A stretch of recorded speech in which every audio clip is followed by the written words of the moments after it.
नमस्कार दोस्तों, आज की वीडियो में हम पढ़ने वाले हैं क्लास 6 इंग्लिश बुक का chapter number 3 a sailor and his pet. दोस्तों यह चैप्टर एक सेलर और उसके पेट के बारे में है। बहुत इंटरेस्टिंग चैप्टर है, तो वीडियो को लास्ट तक ज़रूर देखना और वीडियो अच्छी लगे तो लाइक ज़रूर करना। तो चलिए वीडियो स्टार्ट करते हैं।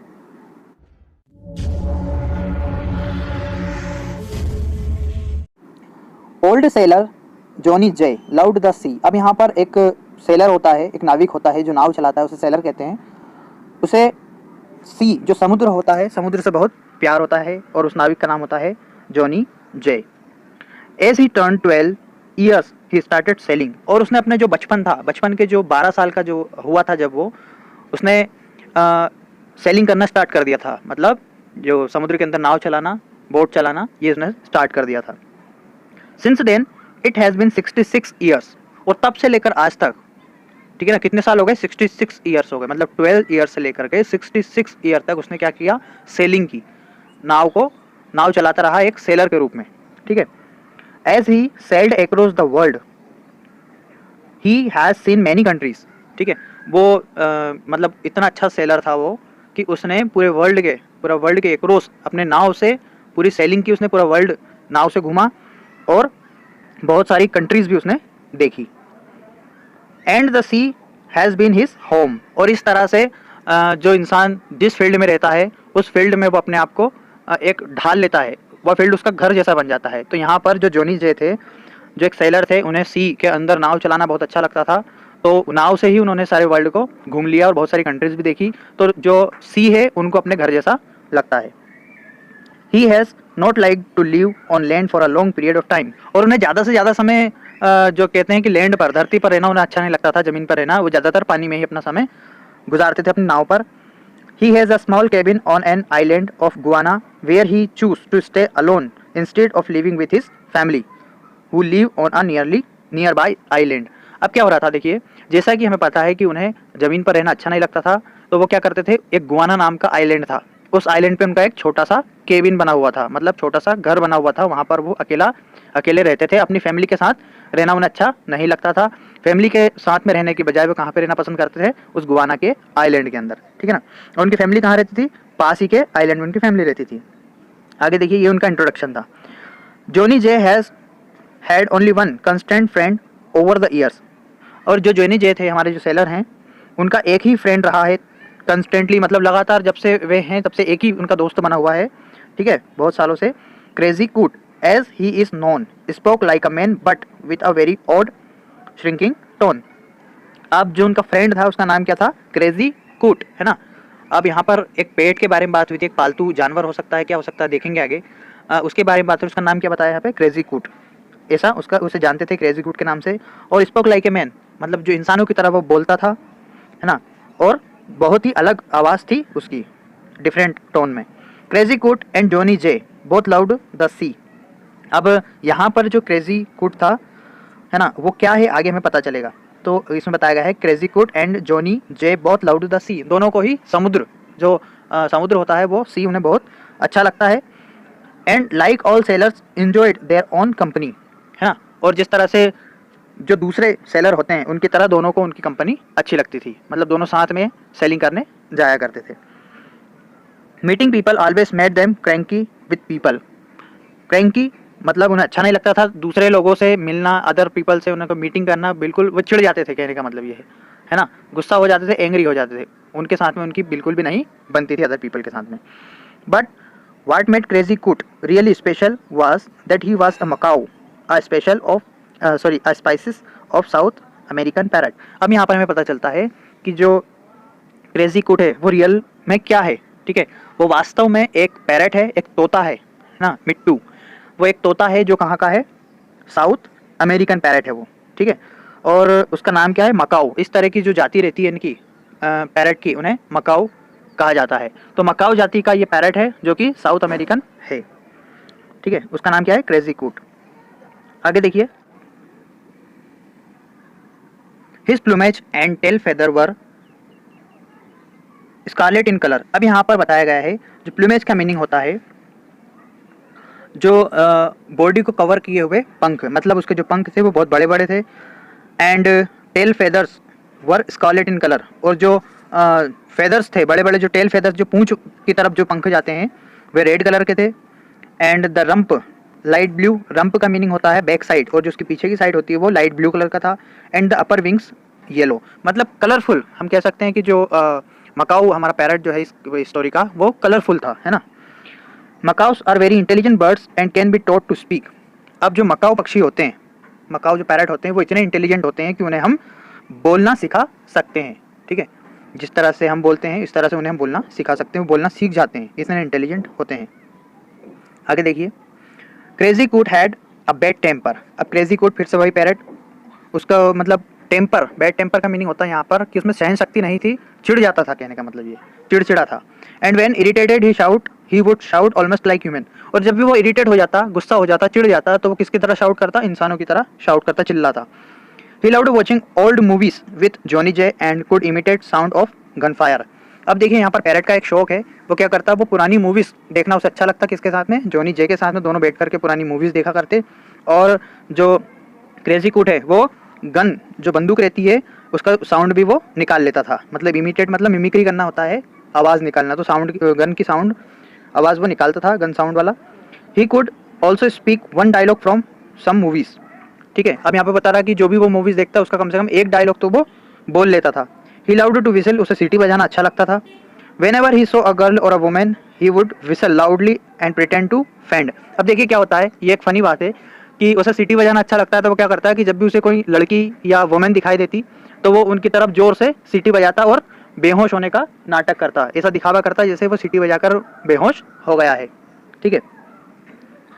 ही also threw his favourite food sunflower seed throughout Johnny Jay's house and love to hide behind things. अब उसे क्या करता है, उसका जो फेवरेट फूड होता है खाने का, सनफ्लावर सीड है ना, सनफ्लावर के सीड, बीज उनका फेवरेट फूड होता है, जिसे क्या करता है वो जॉनी जे के घर में बिखेर देता, सब दूर उसे फैला देता है, और उसे चीज़ों के पीछे छुपना अच्छा लगता है। ऐसा पूरे घर में उसका जो फूड को फैला देगा, सब दूर बिखेर देगा और चीज़ों के पीछे जाकर के छुप जाएगा। Johnny J and Crazy Coat were a well matched pair, stubborn and solitary. अब यहाँ बताया गया है कि जॉनी जे और क्रेजी कोट है वो दोनों ही एक दूसरे से बहुत मिलते जुलते हैं और दोनों को ही अकेलापन पसंद है, मतलब किसी की दखलंदाजी दोनों को पसंद नहीं है, दोनों का नेचर एक जैसा है, दोनों का बिहेवियर एक दूसरे को सूट करता है। आगे देखिए,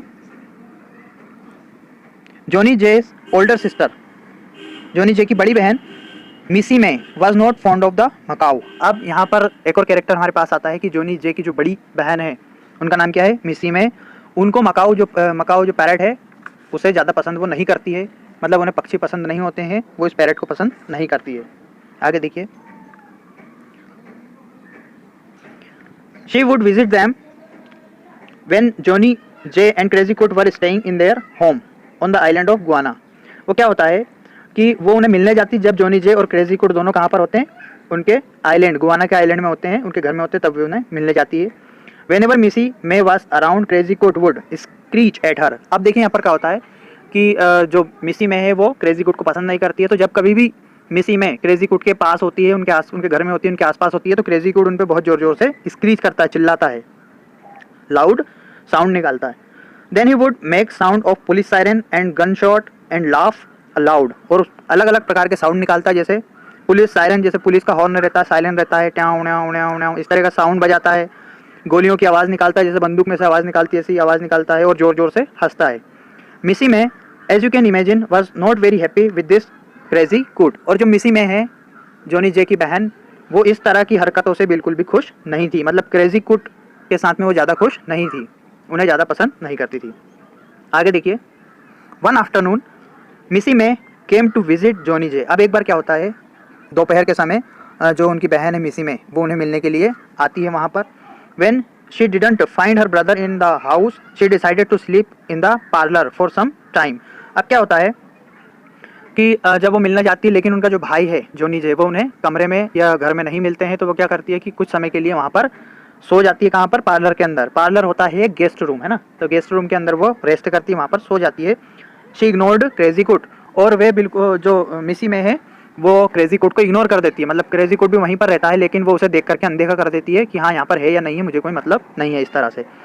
when he did not get the attention that he wanted Crazy Coat started muttering and then hid behind some books. अब क्या होता है कि जो क्रेजी कूट है वो ये चाहता है कि वो सब मुझे देखें और मेरी प्रशंसा करें या मुझसे बातें करें, लेकिन जब वो उसे इग्नोर कर देती है तो क्रेजी कूट को बहुत बुरा लगता है, ठीक है। और क्रेजी कूट क्या करता है, मटरिंग करने लगता है, बड़बड़ाने लगता है और कहाँ छुप जाता है, बुक्स के पीछे छुप जाता है। जो बुक्स रखी रहती है अलमारी में उनके पीछे वो जाकर के छुप जाता है। Then a thief climbed in the from the window of the parlour. अब क्या होता है, वहाँ पर एक और कैरेक्टर आता है। उस पार्लर की विंडो से एक चोर घर के अंदर घुस जाता है। He started putting things in his bag quietly because he did not want to wake up Missy May. अब वो क्या करता है, चोरों की क्या आदत होती है, वो धीरे से चुपके से अंदर घुस जाता है और बिना शोर किए हुए वहाँ की सारी चीज़ों को अपने बैग में डालने लगता है।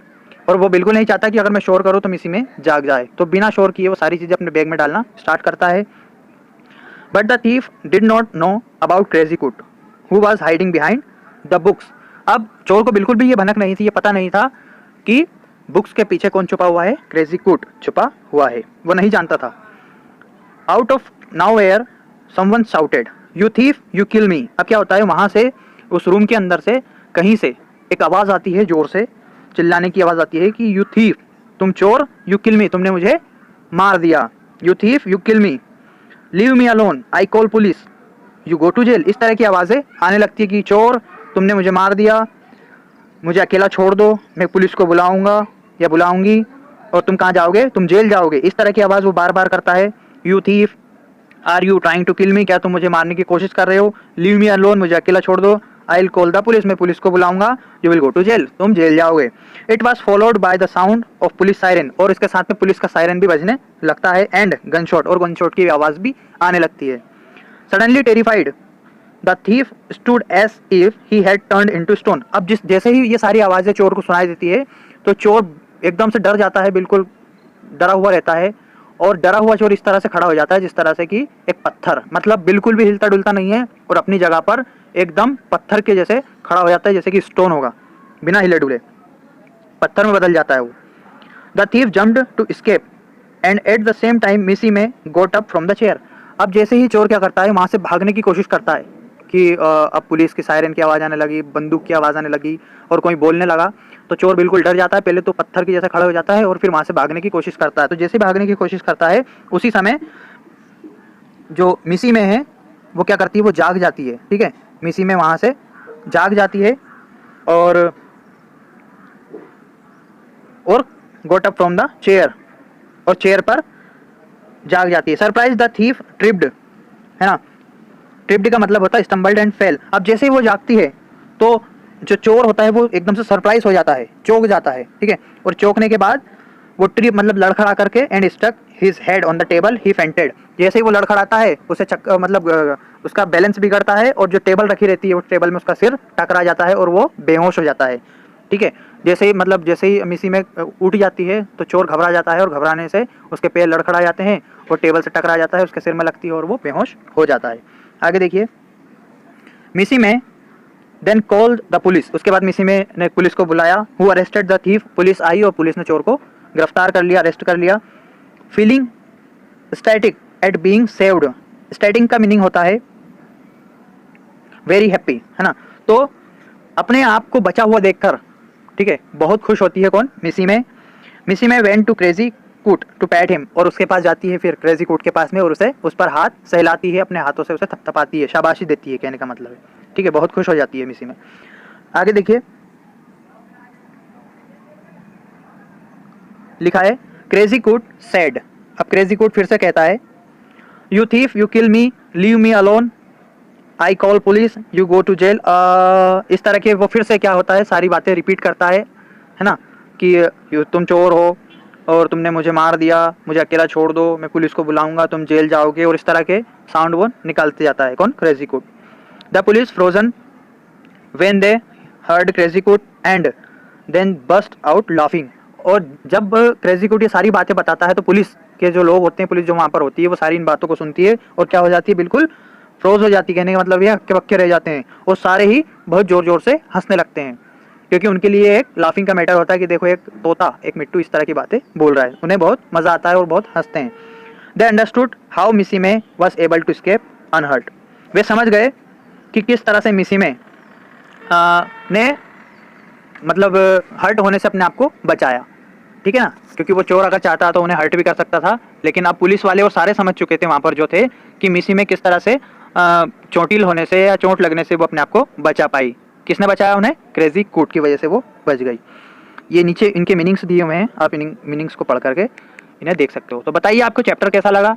इंटरेस्टिंग था? अच्छा लगा तो वीडियो को लाइक कीजिए, अपने दोस्तों को शेयर कीजिए और चैनल को नए हैं तो सब्सक्राइब कीजिए। Thank you.